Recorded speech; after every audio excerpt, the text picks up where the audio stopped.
Mi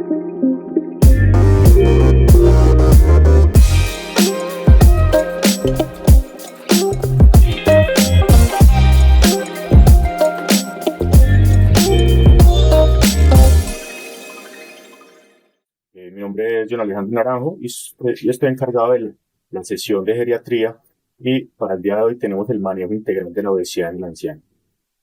Nuestros invitados, el doctor Santiago Vallejo, que lamentablemente no pudo asistir, pero pues, nos da algunos ítems importantes y nos deja una grabación.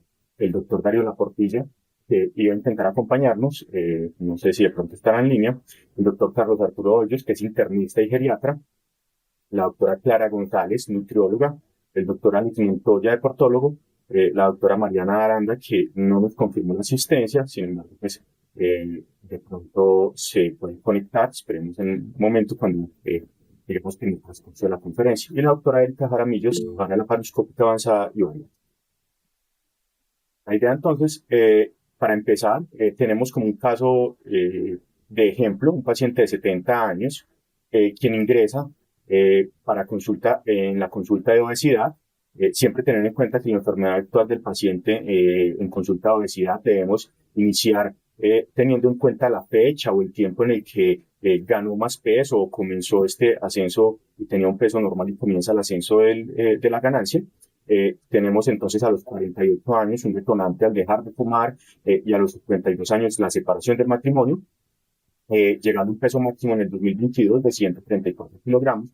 No realiza ejercicio y en forma ocasional también. Niega haber tenido un tratamiento para la obesidad y las repercusiones físicas que siempre deben ir adjuntas, por lo menos las que conocemos en este momento, es el lumbago, una artrosis bilateral, la diabetes mellitus tipo 2 y hipertensión.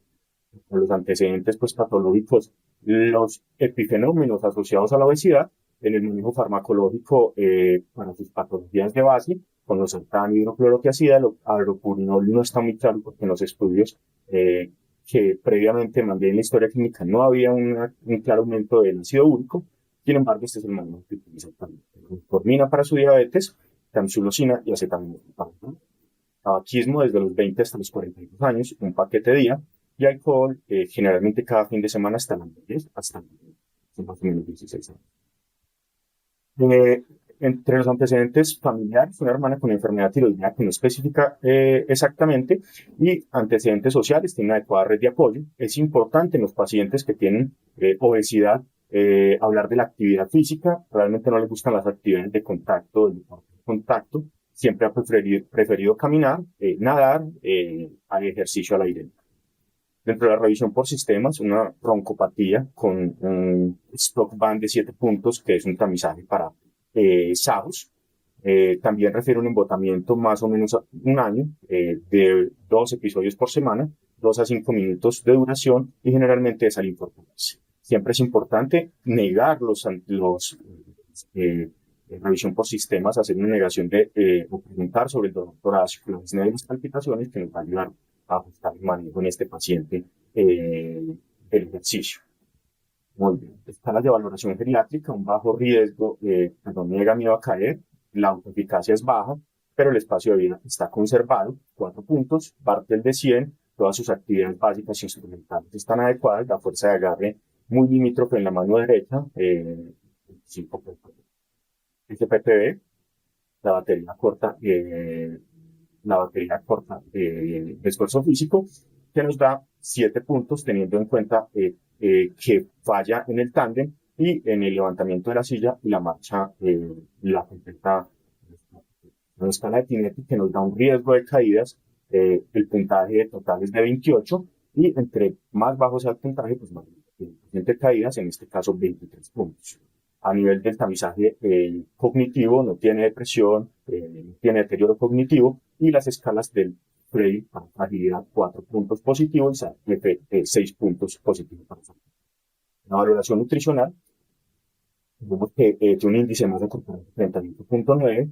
En la impedancia, digamos que no es el método ideal este bioimpedanciómetro, sin embargo es muy útil para hablar de la composición corporal en las siguientes secciones de la conferencia, y vamos a hablar mucho de la grasa corporal y de la masa muscular.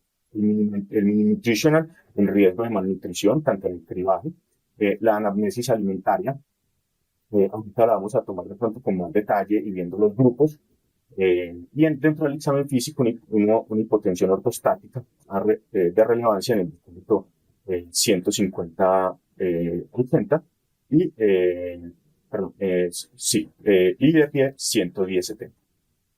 Clínicos importantes en el último año, hemoglobina glicosilada 6.8, función renal normal y un examen de una norma.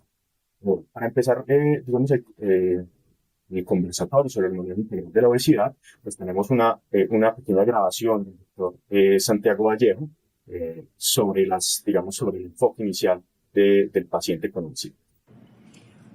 Un saludo para todos, soy Santiago Vallejo, internista endocrinólogo, docente de la Universidad Tecnológica de Pereira. Me habría gustado estarlos acompañando de manera sincrónica, pero no me fue posible. Sin embargo, me parece muy interesante el caso y la invitación que el doctor Naranjo me ha hecho a participar en él.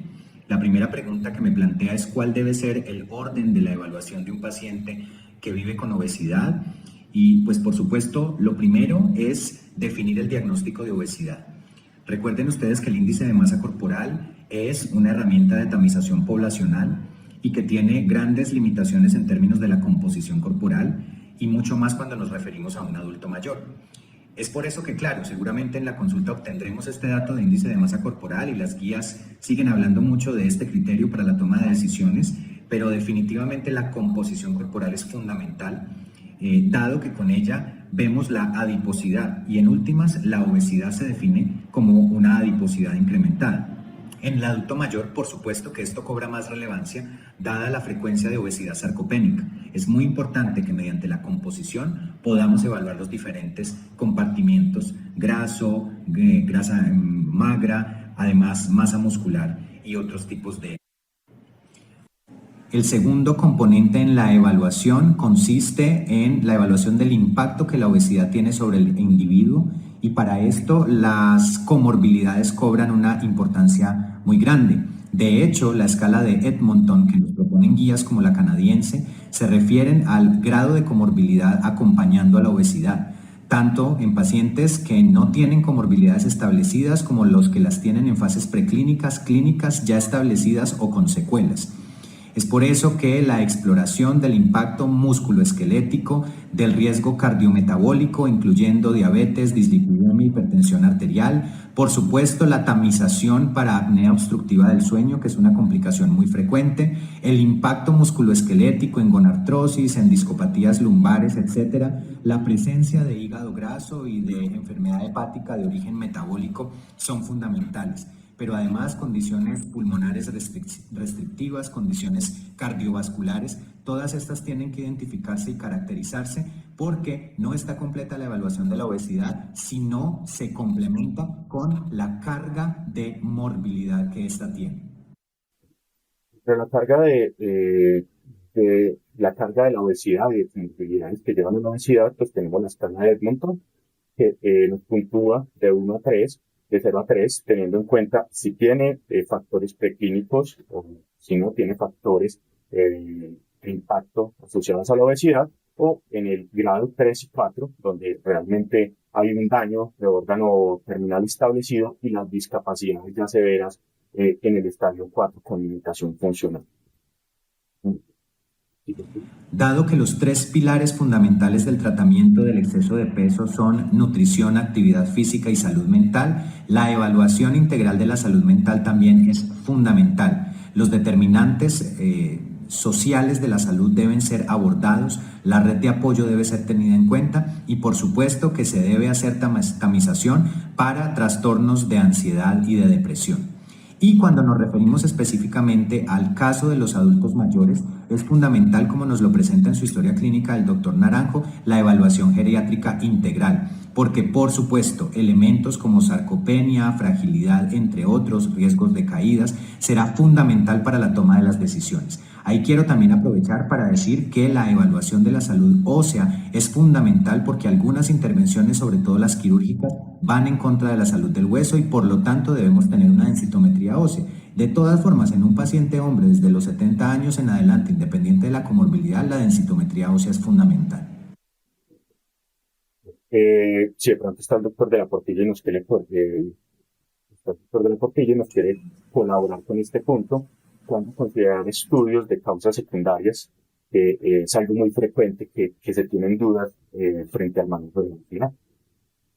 Muchas gracias por la invitación. Sí, básicamente el abordaje inicial es, como decía el doctor Vallejo, el impacto que tiene, pero sobre todo es considerar si en el componente de sobreadiposidad hay algún tipo de alteración endocrinológica que bien sea o la causa facilitadora de ese aumento de peso o por el contrario, que sea una gran dificultad para tratar de bajar el peso.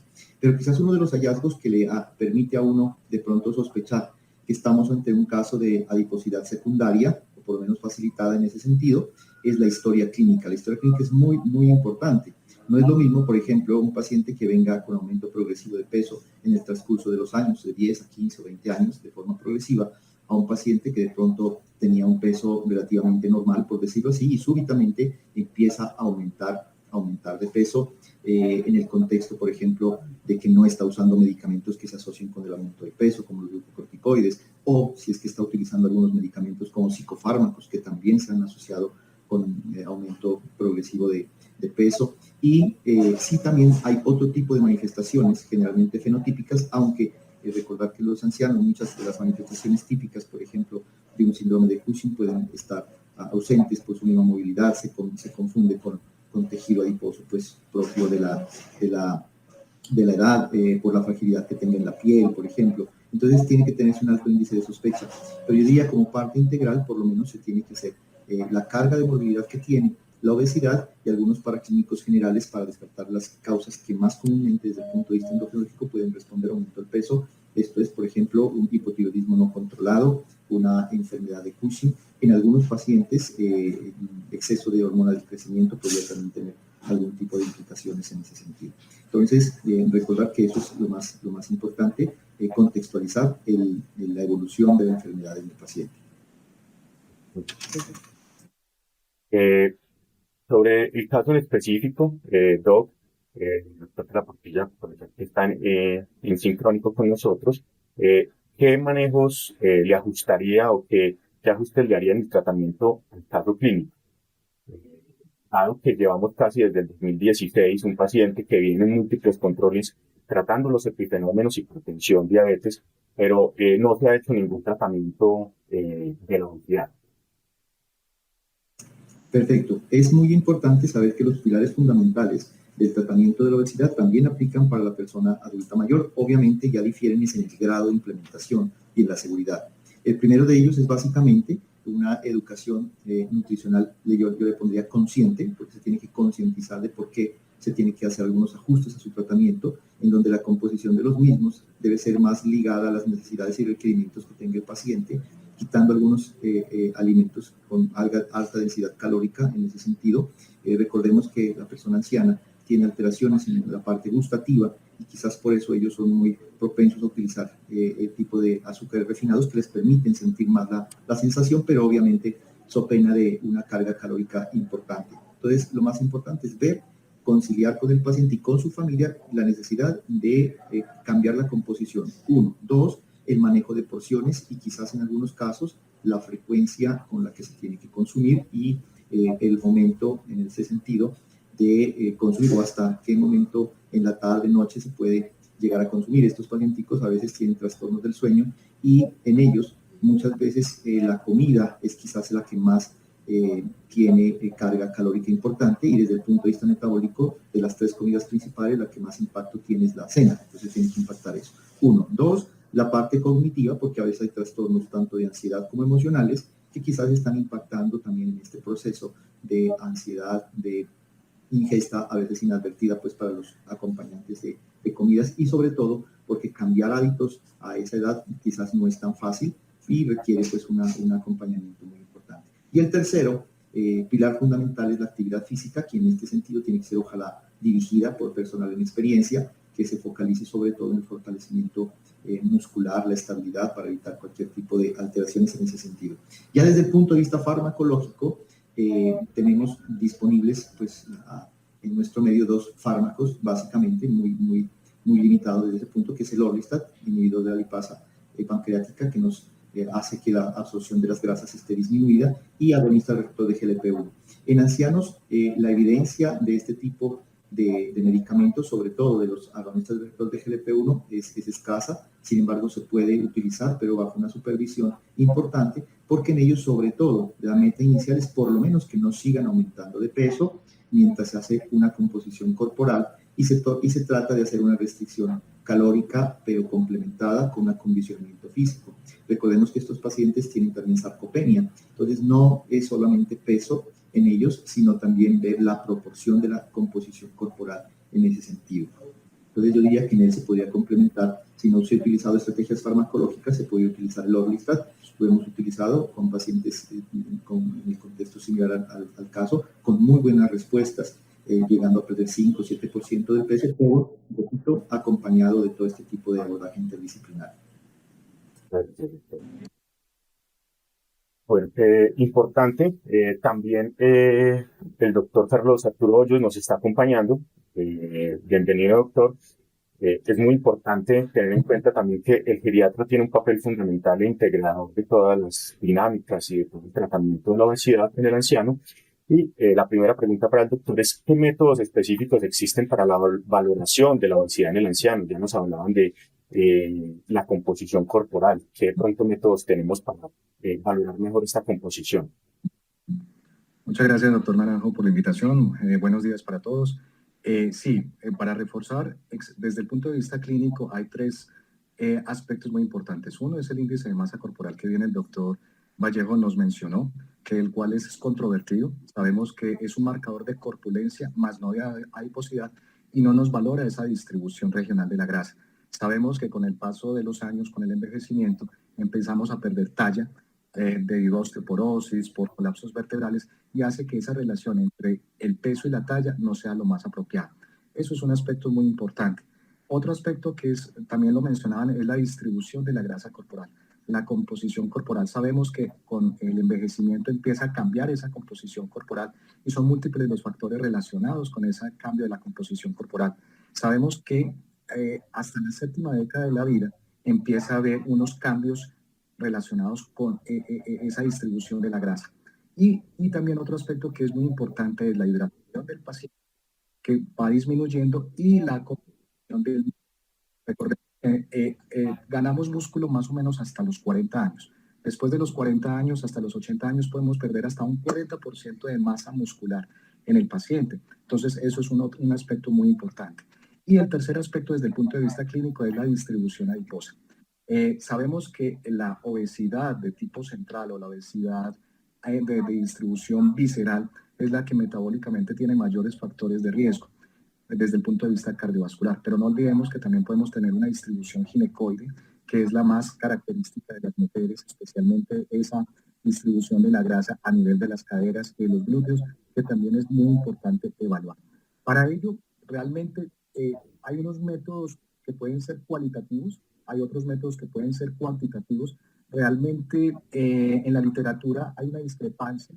Sin embargo, podemos tener algunas técnicas indirectas para medir esas composiciones corporales, especialmente en ancianos. Uno de ellos es la bioimpedanciometría, que cuantifica la grasa a partir de la masa libre, ¿sí? Y esta cada vez se está utilizando con más frecuencia. Entonces, es separar todos esos componentes de la valoración de la obesidad: es el estado de hidratación del paciente, cuánto tiene de masa muscular o de masa magra, cuánto tiene de masa grasa, pero también tienen algunas situaciones en las cuales pueden tener algunas afectaciones, especialmente la bioimpedanciometría, depende del equipo, ¿sí? Recuerden que es por unos espectros de barrido que se hace, más o menos entre 1 a 500 Hz, para poder diferenciar el componente de hidratación, el componente de músculo y el componente de grasa corporal. Entonces, eso es muy importante en el momento de evaluar al paciente.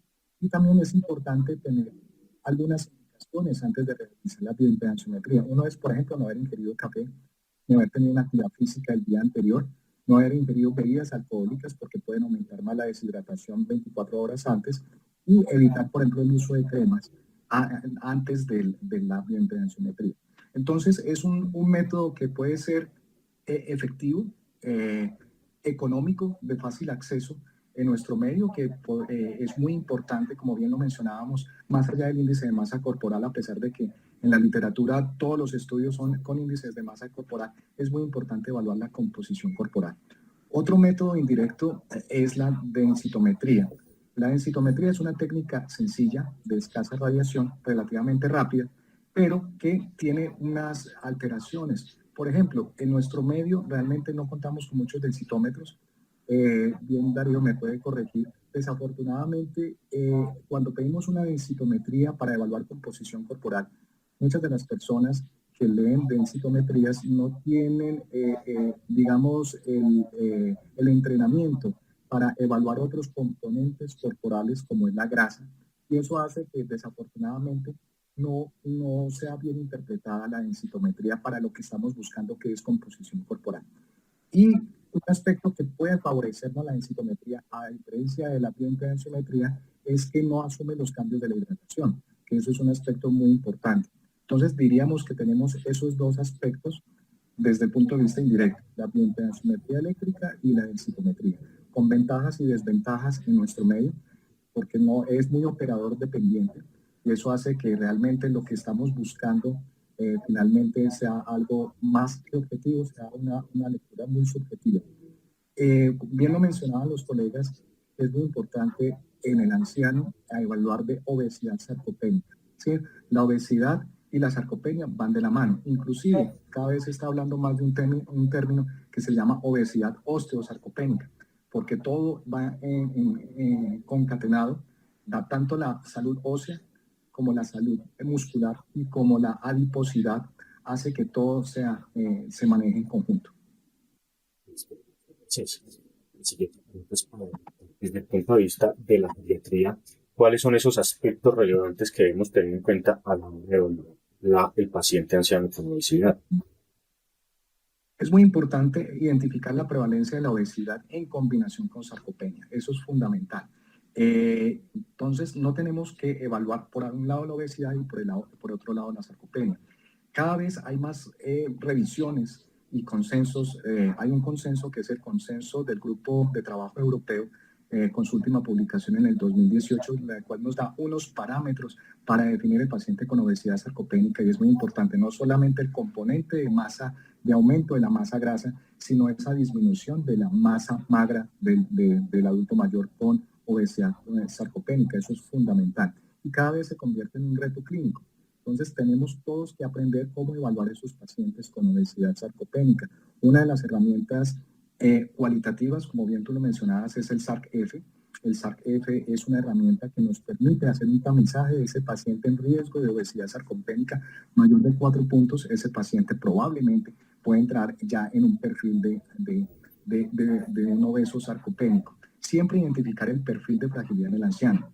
Sí, tú mencionabas en el caso clínico que tiene un score fail de 4 puntos. Es un anciano, a pesar de que creemos que tiene obesidad, es un obeso frágil.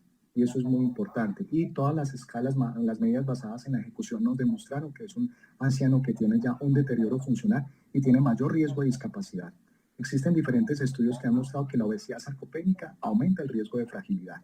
Entonces, eso es muy importante y sobre todo también nos aumenta el riesgo de alteraciones tanto en su capacidad de autonomía y en la parte instrumental del anciano, y sobre todo también nos disminuye la velocidad de la marcha, nos aumenta el riesgo de caídas, y eso es un aspecto que aumenta a su vez la multimorbilidad y la mortalidad en este tipo de pacientes.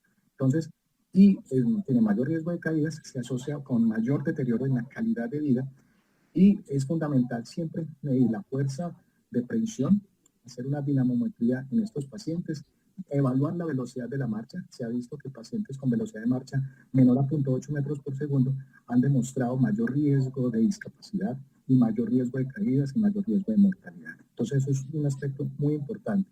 Otra situación fundamental es evaluar los medicamentos en el paciente con obesidad, en el adulto mayor, porque sabemos que existen muchos medicamentos, especialmente medicamentos psiquiátricos o de acción central, que hacen ganar peso en el paciente, como es el caso de antidepresivos tricíclicos, como es el caso de antipsicóticos atípicos como es la olanzapina, neuromoduladores como el gabapentino, la pregabalina, y el uso de corticosteroides también nos aumentan el riesgo de que el paciente gane peso. Entonces son todas las esferas de la valoración geriátrica integral que hay que evaluar en el paciente desde el punto de vista de la comorbilidad, de la multimorbilidad del anciano, el aspecto cognitivo del paciente, ¿sí?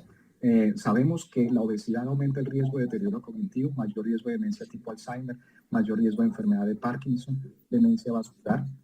La esfera funcional con todo el perfil y el riesgo de fragilidad y el tamizaje a la sarcopenia en el anciano y evaluar qué impacto tiene en su calidad de vida y de deterioro de su autonomía y aspectos también desde el punto de vista social. Muchísimas gracias. Sobre las complicaciones creo que ya lo tratamos un poco en la pregunta anterior y me gustaría mucho saber de pronto un poco más sobre esas medidas farmacológicas que van enfocadas al anciano, porque pues, todas tienen riesgos y beneficios, pero desde el punto de vista geriátrico, ¿cuál sería la más indicada? Bien lo mencionaba el doctor Darío de la Portilla, pues en Colombia solamente tenemos disponibles 2 medicamentos para el manejo de obesidad. Uno es Orlistat, en la cual bien lo mencionaba el doctor, es un inhibidor de la lipasa, que el estudio Sendos mostró una reducción de peso alrededor del 4% en el primer año y a los 4 años alrededor del 2.5 al 3%. Inconvenientes con Orlistat es los efectos secundarios del medicamento, especialmente la esteatorrea. Recordemos que también puede inhibir la absorción de vitaminas liposolubles como la vitamina A, la vitamina D, la vitamina E y la vitamina K, que hace que pueda aumentar el riesgo de malnutrición en el adulto mayor. Eso es un aspecto que hay que evaluar. Siempre es tener pendiente con el uso de Orlistat, por ejemplo, colecistopatía o riesgo de colelitiasis en este paciente, porque sí se ha visto que aumenta el riesgo de colelitiasis y también puede disminuir la absorción de ciertos medicamentos, como es el caso de la levotiroxina, como es el caso de la warfarina y la ciclosporina. El problema de Orlistat es la tolerancia al medicamento. Si bien en muchas guías recomiendan antes de otro tipo de terapia farmacológica el uso de Orlistat, quizás nos vemos limitados por los efectos adversos de este medicamento, que hace que el paciente abandone rápidamente la terapia. Por otro lado, tenemos los análogos del receptor de GLP-1, en este caso liraglutide, que tiene aprobación para manejo de obesidad, con los estudios SCALE, los cuales, a pesar de que hay una limitante, como en muchos estudios de población adulta mayor, tanto en el estudio SCALE como en los estudios LEADER con liraglutide, incluyeron población mayor de 65 años, incluso hubo un porcentaje de población de 80 años, y en los cuales los efectos de los análogos de GLP-1 fueron muy similares a la población menor de 65 años, teniendo un impacto en el MACE, especialmente en el estudio LEADER, en los cuales hubo una reducción de esa mortalidad cardiovascular y del triple MACE, de infarto fatal y no fatal, de enfermedad cerebrovascular y de mortalidad global cardiovascular.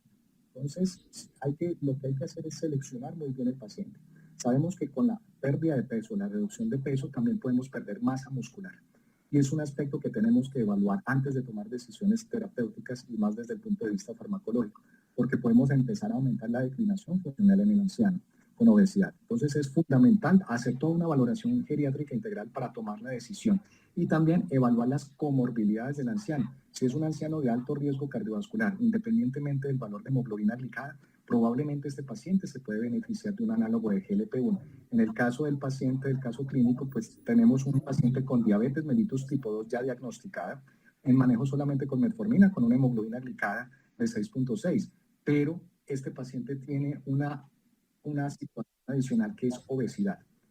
En ese caso, pensaría yo que se inició o no se ha iniciado o hay una inercia terapéutica para tomar decisiones en cuanto al manejo del paciente. Quizás creería yo que este paciente se podría haber beneficiado mucho antes de un análogo de GLP-1, en este caso semaglutide.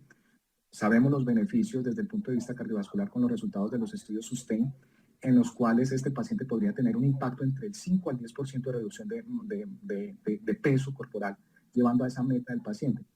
En geriatría no nos interesa tanto llevarlo a un peso ideal, nos interesa es evaluar que haya una reducción de peso que no nos baje a expensas de músculo, podamos hacer un tratamiento integral con ejercicios en los cuales tengamos aumento de esa resistencia muscular para poder ganar masa muscular y disminuir esa masa grasa. Entonces, esos son pues como los aspectos que se deben de tener en cuenta desde el punto de vista farmacológico en el adulto mayor con obesidad. Muchas gracias, doctor. La siguiente pregunta la vamos a discutir en un momento cuando junto, digamos que junto a la doctora Erika, después de la presentación de ella, para un poco de esas consideraciones que debemos tener en cuenta de la orientación geriátrica después o como indicaciones en la cirugía metabólica. Sin embargo, pues vamos a dejar esta para la discusión bastante y con la doctora Erika y con el doctor Carlos. Muchas gracias, doctor, por su ayuda y por su... también tenemos a la doctora Clara, nutrióloga, quien nos va a complementar esas recomendaciones para realizar la composición corporal por bioimpedancia, dado que es el método que tenemos de más fácil acceso y el que nos puede ayudar a mejorar el tratamiento de los pacientes. Sí, buenos días a todos. Gracias pues por la invitación al doctor Alejandro. Bueno, la bioimpedancia, pues, como decían ahora, se ha popularizado mucho. Es un método que nos sirve básicamente para definir el contenido magro y el contenido graso. Y ya se ha pues contrastado y con buenos resultados con el DEXA y incluso con la resonancia magnética. Y cada vez pues los dispositivos son más económicos y más accesibles. Entonces, en realidad, es sencillo, digamos, la física que hay detrás de esa tecnología. Y pues por eso encontramos pues aparatos tan sofisticados como el que muestra ahí el doctor Alejandro, o unos muy sencillos que parecen como una balanza de una pesa de baño como la que tenemos en las casas. Lo importante es las condiciones en las que se haga la medición. Que debe ser, y ojalá con el mismo aparato y en las mismas condiciones del paciente, como decía ahora el doctor Carlos Arturo. Importa también y tiene limitaciones con relación al estado de hidratación, que puede pues alterar los resultados, porque lo que hay detrás de esa tecnología es la medición básicamente del agua corporal intra y extracelular, y como sabemos que el músculo tiene la mayor parte de agua a nivel intracelular, pues esa es la forma en que se delimitan estos componentes corporales. Entonces, digamos que las limitaciones son el estado de hidratación y también cuando hay un índice de masa corporal muy grande, mayor de 34, por ejemplo, como este paciente, en el cual se puede haber una sobreestimación de la masa magra y una subestimación incluso de la grasa. Pero yo creo que si uno lo hace sobre el paciente con el mismo aparato, o sea, si hubiese un error sistemático, pues no sería tan importante si lo hacemos bajo las mismas condiciones siempre del paciente. Lo que hacemos, digamos, en la clínica de sarcopenia y nutrición con el doctor Felipe Marulanda es básicamente con la bioimpedancia sacar la masa magra, es como lo más importante allí, porque pues incluso la grasa, como decían ahora, pues se puede ver, se puede palpar y se puede también, digamos, hay un índice muy sencillo que es muchísimo mejor y más predictor de mortalidad, digamos, que el índice de masa corporal, que es el índice cintura-estatura. Entonces ustedes, por ejemplo, este paciente tiene una cintura, un perímetro abdominal de 142 centímetros, de 146, y si lo dividimos sobre la talla, que es 180, entonces nos da 0.8, y mayor de 0.63 en los hombres es un riesgo alto de mortalidad. Entonces, cosas sencillas también como esas se pueden utilizar, que es más importante esa grasa visceral como predictor pues de mortalidad. Muchísimas gracias. La otra duda en cuanto al manejo de los pacientes es el riesgo de las diferentes dietas, ¿cierto? Digamos que los consensos hablan que la mayoría de las dietas tienen, digamos que, pérdidas significativas de peso, pueden ser aproximadamente 3 kilogramos. Sin embargo, también corren mayores riesgos los pacientes ancianos. ¿Qué dieta es la más recomendada para la pérdida de peso en el anciano? Bueno, si hablamos de este paciente, básicamente es una dieta más enriquecida en proteínas, ¿cierto? Porque pues tenemos muchas calorías que de las cuales el paciente puede disponer para tener su gasto energético. Entonces necesitamos aumentar la cantidad de proteínas, y no hay dieta que sirva si no hay ejercicio, como decían previamente. Entonces, si cualquier dieta, digamos, podría bajar de peso y podría, digamos, mantener al paciente, pero si no hay ejercicio, entonces hay una mayor pérdida de la masa magra. En este paciente, por ejemplo, tiene un consumo de proteínas más o menos de unos 57 gramos. Acá tenemos un poco la anamnesis alimentaria y las relaciones que tienen con cada uno de los grupos, ¿cierto? Sí. Entonces, Bueno, este paciente, por ejemplo, uno simplemente revisa, le pregunta a la persona qué consumió el día anterior o un día típico de consumo de alimentos, y en este paciente vimos que tuvo 2 porciones de leche, unas 2,5 de carne, 9 porciones de harina, 7 de grasas, 2 porciones de frutas y verduras, no tiene azúcares y un total de 1.855 calorías. Y esto se hace muy fácil. Por ejemplo, miremos rápidamente el desayuno. Tiene un pan tajado, tostado 4 tajadas, son 4 porciones de harina. Tiene arroz, una porción 5. Tiene, bueno, la papa, yuca y plátano del sancocho o del mondongo, que pueden ser unas 3 harinas más. Y tiene un pan tajado. Esas son ahí hacen 9 harinas. Entonces, pues cada grupo de alimentos tiene un valor, digamos, calórico, que no sería sino multiplicar el número de porciones por las calorías que tiene cada grupo de alimentos. Entonces, digamos que la leche, la carne tiene unas 165, las harinas 100 kilocalorías por porción, las grasas 45, las frutas y verduras unos 40 kilocalorías. Bueno, y eso nos da el total. Estas kilocalorías en realidad no son muy altas. El paciente parece que ha bajado un poco la ingesta y bajó pues los azúcares, bajó el alcohol, bajó cosas que son energéticamente pues productoras de calorías, y podría seguir bajando incluso con esto que está consumiendo, seguir bajando de peso progresivamente. Quizás podríamos incluso bajar a 1.600 kilocalorías y continuaría bajando de peso.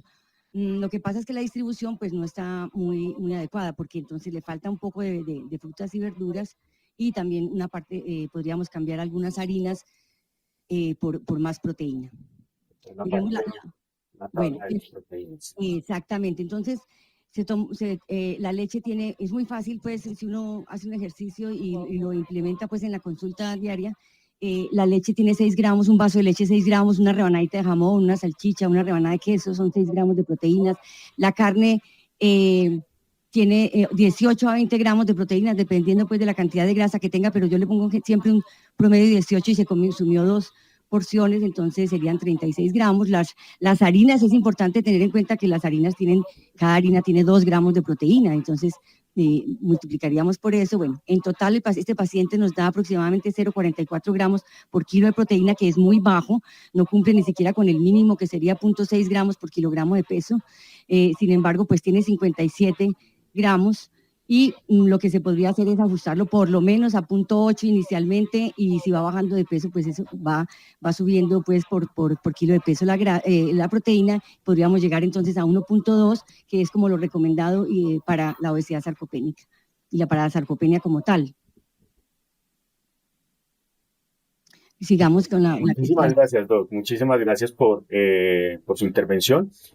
Continuamos con el doctor Alex Montoya, quien es deportólogo y nos va a ayudar de pronto a entender la importancia del ejercicio y cómo debemos iniciar estos pacientes, cómo se hace esta evaluación inicial del paciente con obesidad que empieza a hacer ejercicio ya a una edad que es la primera vez, digamos, que hacen ejercicio, ¿cierto?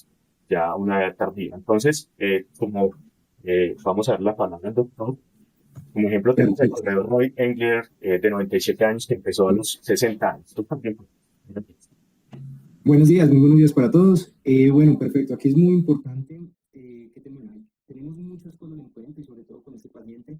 Desde el punto de vista, lo más grande y más importante es que, justo como está la imagen, pues las restricciones, digamos, para la actividad física van a aparecer con la edad, ¿sí?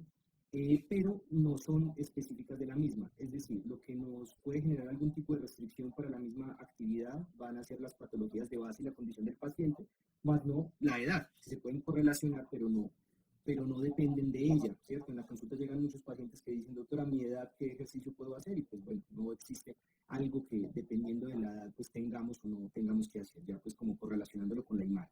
Para la valoración inicial del paciente anciano con obesidad, justamente lo primero y más importante es definir la aptitud para la realización de actividad física. No todas las personas pueden realizar actividad física en el momento. Hay algunas contraindicaciones para la actividad física o contraindicaciones, digámoslo, temporales para la misma. Por eso es muy importante, justo como estaba en la historia y el doctor Alejandro lo tenía, pues la revisión por sistemas, ¿cierto? Eso no se nos puede olvidar, no es solamente decirle, bueno, vaya, camine, vaya, métase a un gimnasio, ¿sí? Porque podemos correr riesgos innecesarios. La revisión por sistemas es fundamental desde el punto de vista cardiovascular, la presencia de un dolor torácico de nuevo, la disnea de nuevo, que se debe estudiar, las palpitaciones y demás, porque si ponemos a un paciente sobre todo a cumplir los estándares o las guías de actividad física para disminución de peso, que van a ser unos minutos importantes a la semana, que va a ser una intensidad importante tanto de entrenamiento cardiovascular como de fuerza, y el paciente pues tiene una enfermedad cardiovascular oculta con síntomas de nuevo, pues lo pasamos y allí podemos tener un evento que pudimos haber evitado con una prescripción probablemente ajustada después de algunos estudios adicionales. Igualmente desde el punto de vista gastrointestinal, grande la presencia de hernias abdominales, umbilicales y demás que nos puedan presentar algún tipo de restricción para el entrenamiento de fuerza. Aquí pues está bien descrita la parte osteomuscular, la presencia de cualquier tipo de molestia osteomuscular a nivel de columna, rodillas, tobillos, caderas, pies, en las manos y los hombros, demás, que nos van a presentar pues algún tipo de restricción o ajuste, principalmente pues en el entrenamiento de fuerza o también en el cardiovascular, pues como decía el paciente que le gustaba nadar, que utilizamos ampliamente el tren superior. Y por otro lado, pues ya digamos, como puede ser en personas más jóvenes, pero también en la persona con obesidad, la valoración neurológica, la revisión por sistemas neurológicos desde el punto de vista que la persona no haya tenido un trauma cráneoencefálico previo o una conmoción cerebral que pueda ponerlo en riesgo de tener un síndrome por segundo impacto posteriormente, presencia de movimientos anormales y demás. Entonces, eso es muy, muy importante que lo tengamos en cuenta en una revisión por sistemas y no asumir de que cualquier paciente debe empezar a hacer actividad física de inmediato. Probablemente algunos no podrán hacerla de inmediato, se requerirán estudios adicionales o los que sí puedan necesitarán realizar algunos ajustes, ¿de acuerdo? Eso pues como en la parte inicial.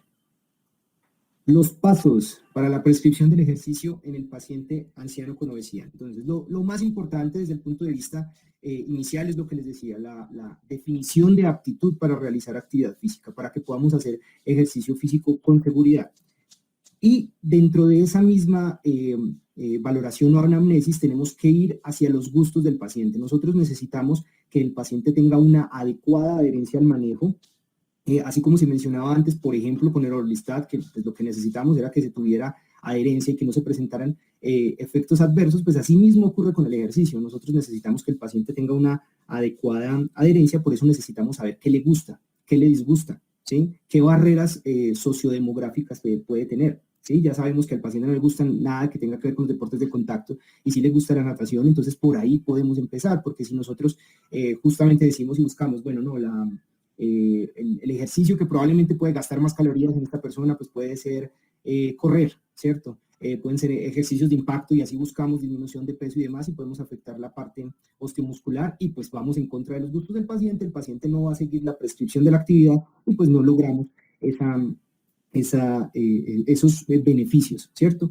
Al definir esas patologías, hacemos pues toda la anamnesis, hacemos un examen físico dirigido pues a esos mismos puntos, en este caso pues de la revisión por sistemas cardiovascular, gastrointestinal, osteomuscular y neurológico para detectar cosas que se nos escapen de esa revisión por sistemas o de esa anamnesis y de esa enfermedad actual y procedemos pues a la prescripción misma del ejercicio. Dentro de esa prescripción, lo más importante y lo más grande es la definición de restricciones para la actividad física. En este caso, pues con el paciente como tenemos un peso importante con molestias a nivel lumbar, con molestias a nivel gonalgia, pues tenemos que evitar el alto impacto articular, entonces correr, saltar, ¿cierto? Subir o bajar demasiadas escaleras, hay varias máquinas en los gimnasios como las escaladoras y demás que no van a ser muy aptas para el paciente y sobre todo en este momento.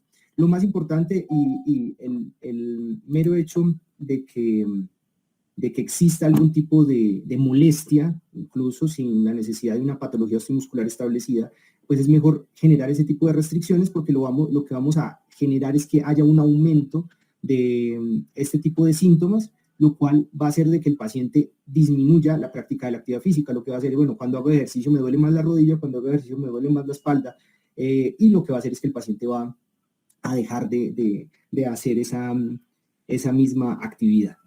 Y a partir de ahí, pues ya empezamos en los modos o los tipos de ejercicio que debemos prescribir.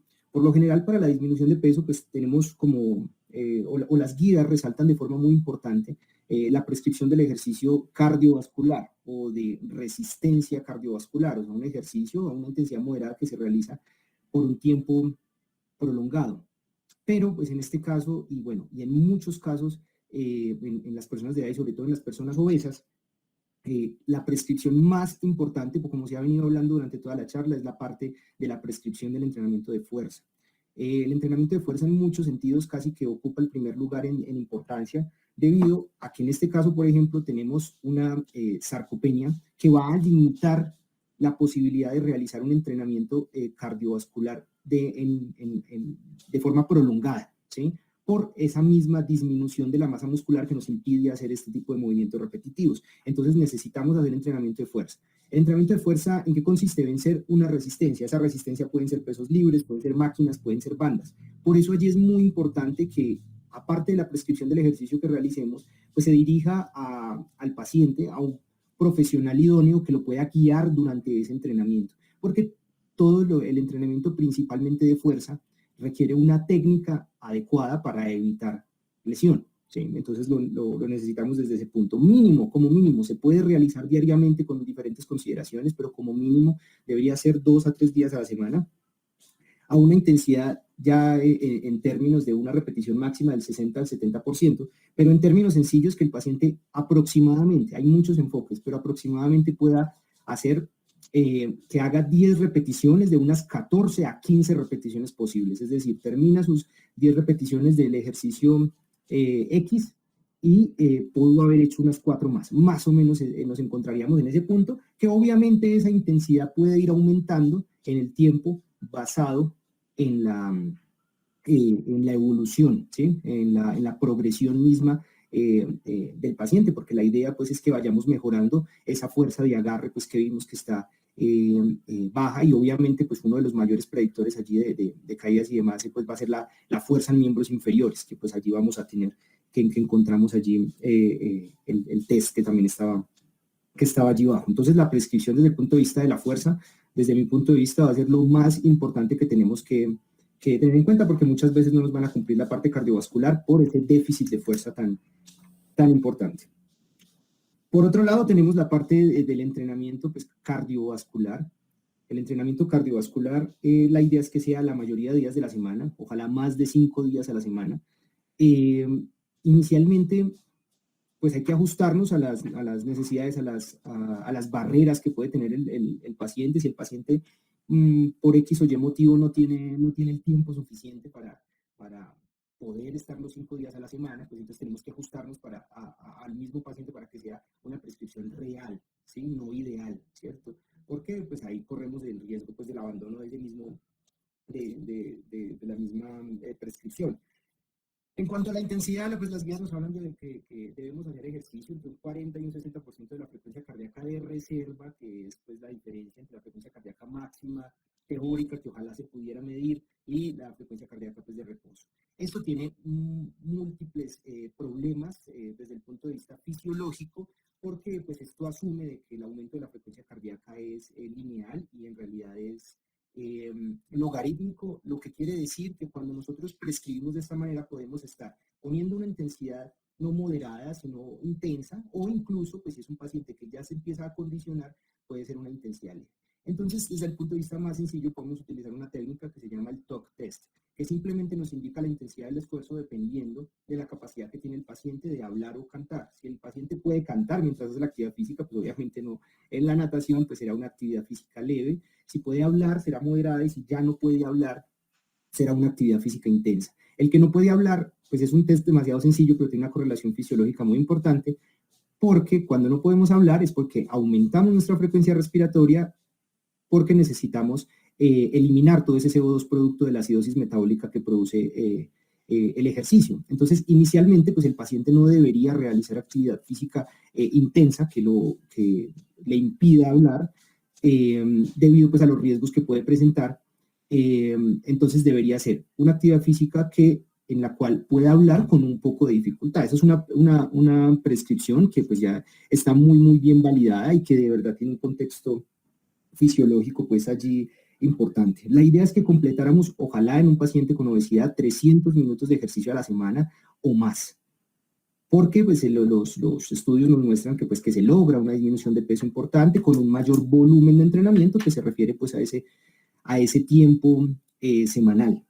Teniendo claridad que pues el objetivo del ejercicio, como mencionaba el doctor Hoyos, ahorita desde el punto de vista de la geriatría, que hablamos no solamente que buscamos bajar al paciente a un peso ideal, o sea, no solamente los beneficios del ejercicio van marcados a una disminución de peso, sino que el ejercicio pues tiene muchísimos beneficios adicionales. Hablábamos de la masa muscular, pero pues desde el punto de vista mental, osteomuscular, desde muchos tipos de sistemas. Entonces, no solamente buscamos esa parte, entonces ya incluso la OMS nos habla de que cada movimiento cuenta. Antes se decía, solamente sirven bouts, sirven pequeños intervalos de 10 minutos de actividad física, si no, no funcionan. Ahorita no. Ahorita en realidad cualquier actividad cuenta y algo siempre será mejor que nada. Y el tipo en este caso, pues la idea es que combináramos un entrenamiento que si al paciente le gusta la natación, tenemos unos problemas osteomusculares, es un medio hipogravitacional en el cual pues no va a tener un impacto importante sobre las articulaciones, pues lo debemos utilizar.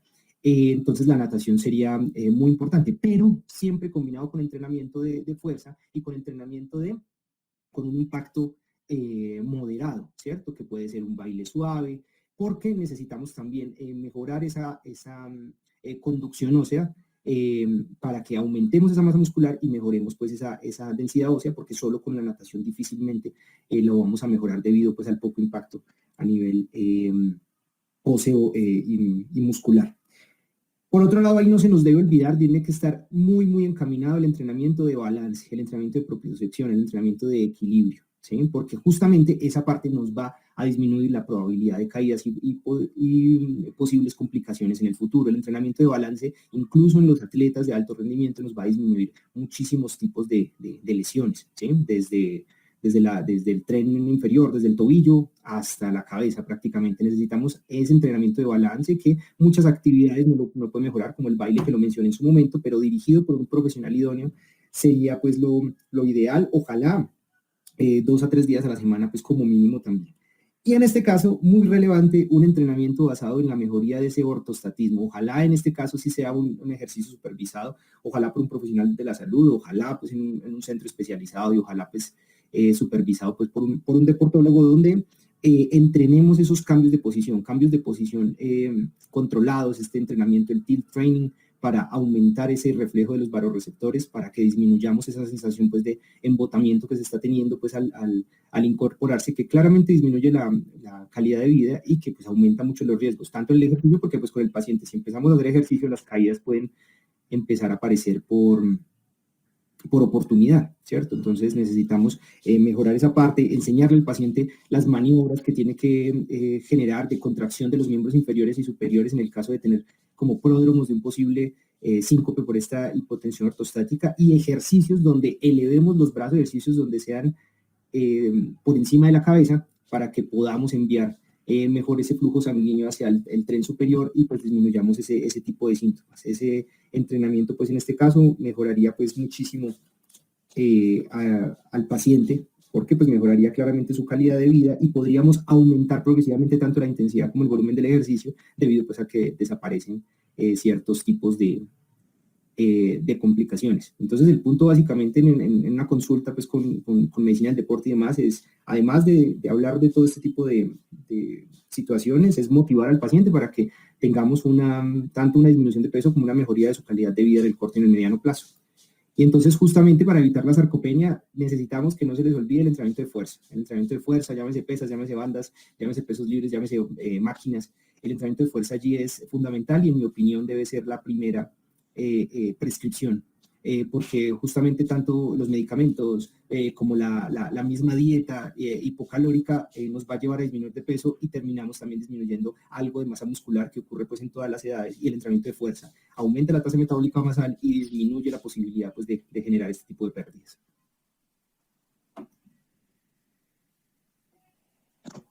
Final, dejo el micrófono apagado.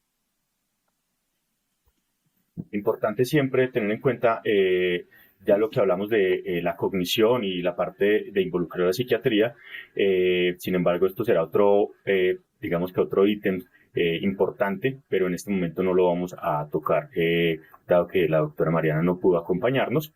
Siempre es importante tenerlo en cuenta. Y tenemos a la doctora Erika para finalizar sobre las indicaciones de la cirugía metabólica en el paciente anciano, que cada vez va bajando más, digamos que, o van disminuyendo o se van volviendo más laxas estas indicaciones, y el índice de masa corporal pues toma gran relevancia, y la posible recuperación del estado metabólico del paciente. Adelante, doctora Erika. Bueno, muy buenos días. Qué pena si se escucha un poquito agitado, que estaba haciendo bicicleta. Bueno, entonces, voy a tratar de ser muy empática para que terminemos la jornada en aras después del tiempo. En cuanto a cirugía bariátrica, definitivamente siempre debemos hacer parte del grupo multidimensional, pues multidisciplinario, con ustedes, porque no solamente se trata de decir si tiene la indicación, sino que, como decía Alejandro y todos los doctores que han mencionado hasta ahora, hay que hacer una adecuada valoración, sobre todo en el paciente anciano, antes de tomar una decisión quirúrgica. Entonces, la pregunta es: ¿cuándo está indicado? Según las guías de octubre, eso fue de finales de octubre, o sea, el mes pasado, de 2022, las guías IPSO, que es la Federación Internacional de Cirugía de Obesidad, disminuyó mucho el índice de masa corporal que tienen en cuenta para la indicación. Antes creíamos que era más de 40, o sea, una obesidad grado 3 sin comorbilidades, ahora se considera mayor a 35 sin comorbilidades, ya es candidato para entrar en un proceso de cirugía bariátrica. Y le digo proceso porque debe hacer el debido paso por todas las especialidades que están hoy reunidas. Pero eso ya es un abismo que abre a muchos más pacientes la posibilidad quirúrgica. Y la otra indicación, los pacientes que incluso son obesidad grado 1, tienen mal control metabólico, ellos mencionan índice de masa corporal por encima de 30, que no se ha logrado controlar con manejo médico su patología, digamos que complicación de su obesidad.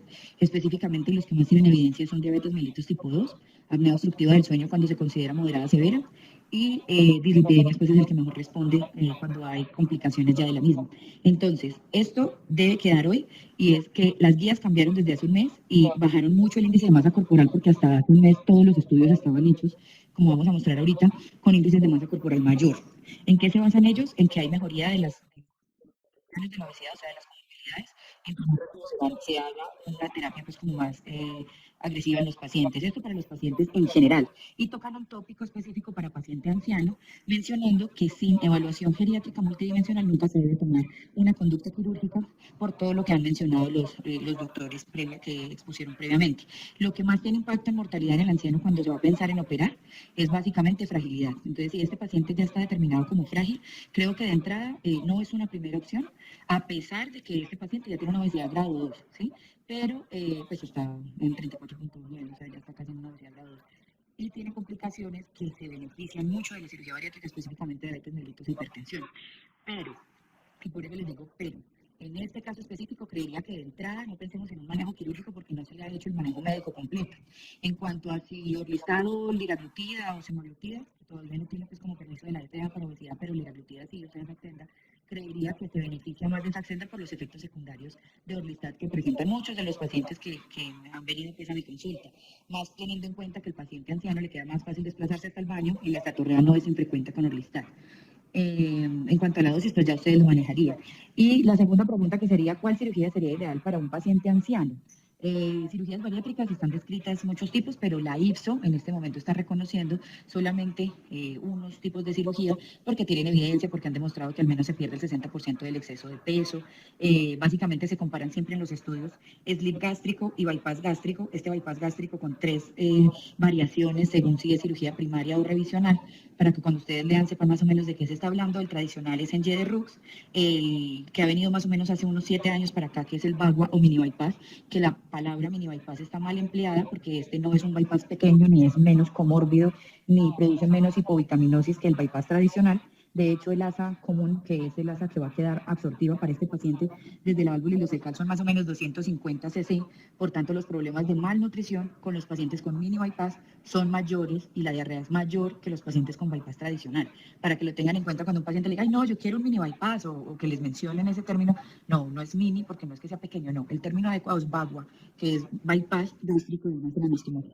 Bueno, eso en cuanto a procedimientos que se hacen. Entonces, está el slip gástrico, que es la gastrectomía vertical o manga, que es diferente a la banda, que ya no está indicada, que no se recomienda, que no está avalada por IFSO y que no se debe hacer, pero todavía nos llegan pacientes y les van a llegar pacientes a ustedes, porque es un procedimiento que se hacía hace más o menos 10, 11 años todavía. ¿Por qué? Porque regalan mucho, pierden poco y tienen complicaciones graves como que se vuelva intraluminal la banda. Esa es la banda. La manga, que es el slip gástrico, es una buena cirugía para el paciente anciano porque no le produce tanta hipovitaminosis. La pérdida de peso es comparable, si ustedes ven la gráfica que tenía el doctor Alejandro en la diapositiva anterior. Ese es un estudio multicéntrico suizo que es el ESM-BOS, donde muestran la pérdida de peso en porcentaje y ustedes pueden ver que todos tienen mayor al 60% del exceso de peso. Entonces, digamos que como estrategia para pérdida de peso, la cirugía bariátrica sigue siendo muy superior y se sostiene en el tiempo, a pesar de que todos tienen una reganancia fisiológica que debe ser menos del 10%, como ustedes lo ven ahí, pero estamos hablando de pérdidas del 60, del 70, del 76% del exceso de peso, no del 5, ni del 6, ni del 12. Pero como sí lo mencionaba el doctor Hoyos, en el paciente anciano no tenemos una meta de número en cuanto al peso, pero sí una meta de funcionalidad. Entonces, sí se puede hacer en paciente anciano, las guías dicen que no se debe excluir un paciente, así sea mayor de 70 años, pero cada vez lo hacemos menos porque cuando hacemos la valoración geriátrica multidimensional y las escalas de fragilidad, en paciente frágil es mala idea porque ustedes ya saben mucho sobre eso, que la osteoporosis se relaciona más en paciente bariátrico. Entonces, creo, y el seguimiento pues debe ser mucho más estricto. Entonces, creo que no descartarla desde el principio, que el mejor procedimiento para este tipo de pacientes sí es SLIP, por los resultados que muestran, porque producen menos hipovitaminosis, ¿sí? Que, o sea, no es malabsortiva, pero sí es una cirugía metabólica. Y quiero que quede acá también en el tintero, porque antes se creía que solo era restrictiva y para manejo de peso. En este estudio, se manejaron 5 años de seguimiento de pacientes, seleccionaron 3.957 pacientes para hacer la aleatorización final, que fueron 217, 220 pacientes. Esos pacientes tenían edades hasta mayores a 70 años y tuvieron resultados igualmente buenos, ¿sí? Pero se dieron cuenta que la mejoría, tanto en diabetes mellitus tipo 2, como en cifras de presión arterial, como en dislipidemia, eran comparativas entre el SLIP y el bypass, porque finalmente lo que va a impactar en estos pacientes es la pérdida de peso, la ganancia de nuevos hábitos, el componente endocrino que tiene la cirugía metabólica, que básicamente es disminuir péptidos gastrointestinales, principalmente la grelina, que es la que disminuye en sangre en estos pacientes y disminuye la ansiedad. Entonces, para ellos sí es importante no solamente bajar de peso, sino tener saciedad. Y el acompañamiento definitivamente debe ser completo, porque un paciente que no se sigue con manejo nutricional, no se sigue con manejo deportivo y no se sigue de sus comorbilidades, es un paciente que se va a perder, pues que va a tener más reganancia de lo esperado. ¿Cuál sería lo ideal para este paciente? Si se decidiera después de intentos médicos, porque hasta lo que habló el doctor Alejandro, todavía no se le ha puesto terapia médica completa, en caso de que se requiera después y volvamos a tocar el tema de este paciente porque ya se rehabilitó lo más posible y no hay mejoría de sus comorbilidades, ni en sus números, ni en su impedanciometría, ni en su hemoglobina glicosilada, y pensamos en hacerle un manejo quirúrgico, su cirugía ideal sería un slip gástrico. Listo, Alejandro. Muchísimas gracias, doctora.